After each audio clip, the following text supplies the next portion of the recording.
Hey, Stefan, how are you? I'm fine. How are you? Good. How is it over there in Nuremberg? What time All is good. it? Very nice weather. Spring has arrived.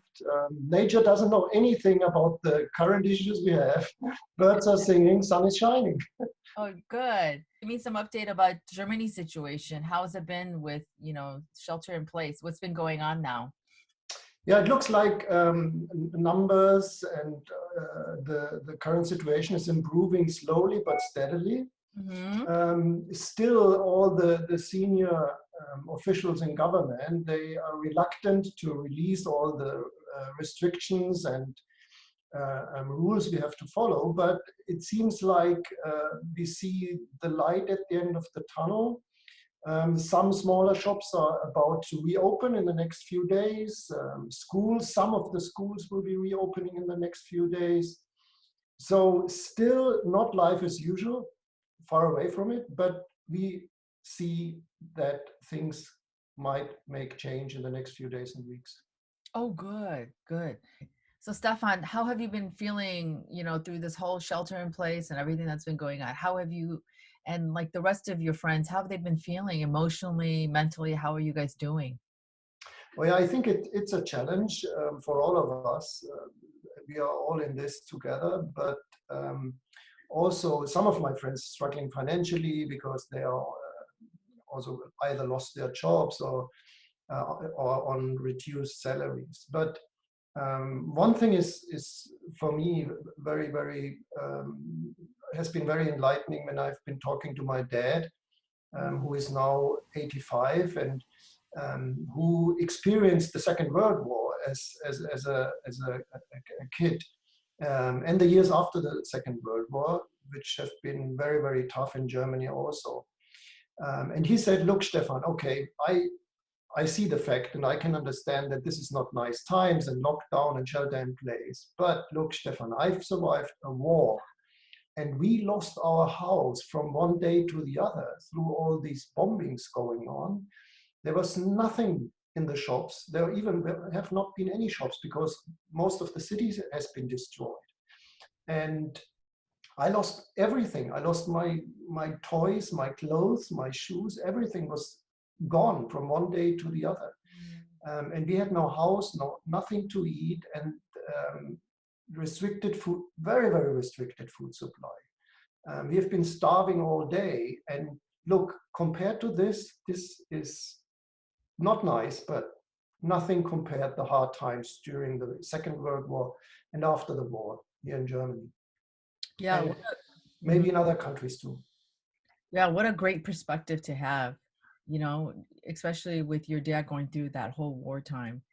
Yeah, this opened my eyes really, I must say, because, well, we have shops which are open, everything's on supply. We can go out in our yard, we have movies, books, music, everything. But many families in the 40s, early 40s, last century here in Germany, lost everything, completely everything. Mm. And and I can't even imagine how that would feel. And compared to our situation, that's maybe a completely different story. So we are, well, I wouldn't say, well, I guess compared to that, we are in a very lucky position.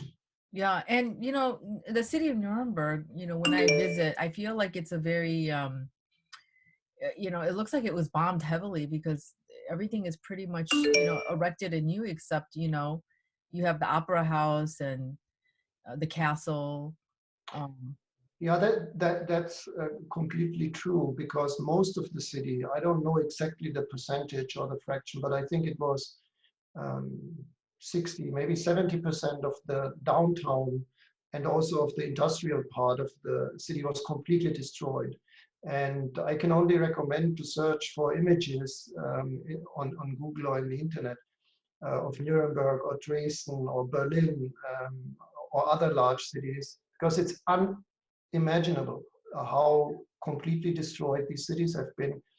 And then the generation basically of my father and my grandparents, they rebuilt this country from scratch, from nothing, from zero, from complete, um, yeah, everything has been gone. So really.